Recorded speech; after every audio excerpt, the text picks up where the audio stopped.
I'm Jim Stevens from Softeon.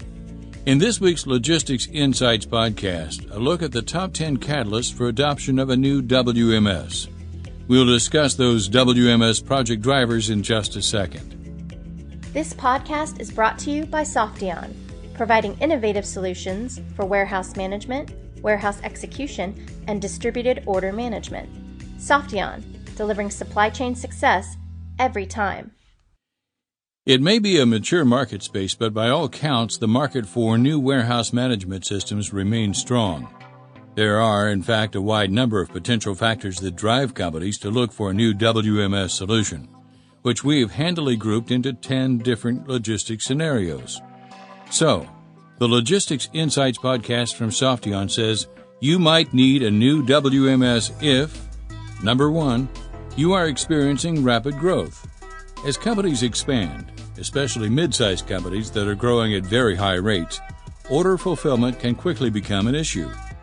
While logistics costs are usually rising faster than sales for companies in this situation, as distribution processes become increasingly inefficient, the even more critical issue is often customer service.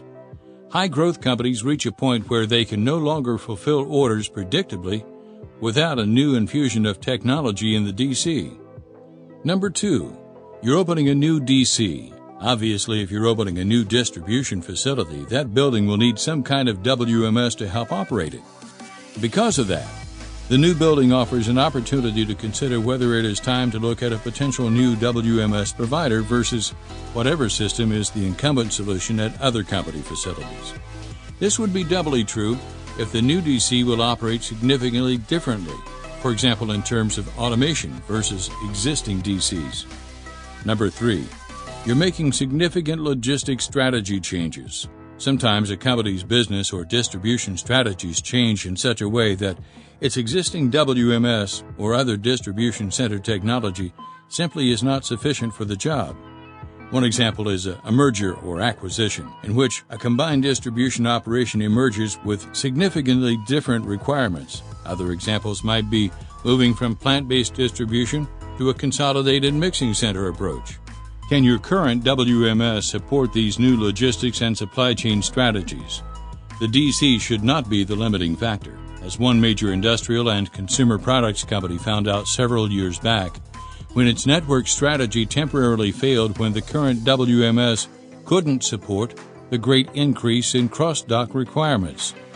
Number 4, you have or are consolidating facilities. The ebb and flow of business always means some companies are consolidating distribution facilities. In general, outside of e-commerce fulfillment, we see an overall trend towards fewer, larger DCs. If the combined DC is larger, it may present savings opportunities in such areas as task interleaving and other advanced capabilities that can justify a new WMS where it might not be so for smaller facilities. Number 5, you want to significantly increase DC automation.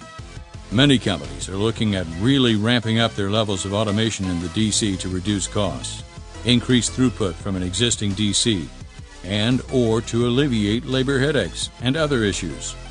In those cases, homegrown or second-tier WMS technology is rarely up to the task. So there you have it, 5 key drivers of new WMS adoption. We'll be back in the next episode of Logistics Insights with the other half of our top 10. You can find out more at Softeon.com. For Softeon, this is Jim Stevens. Thanks for listening.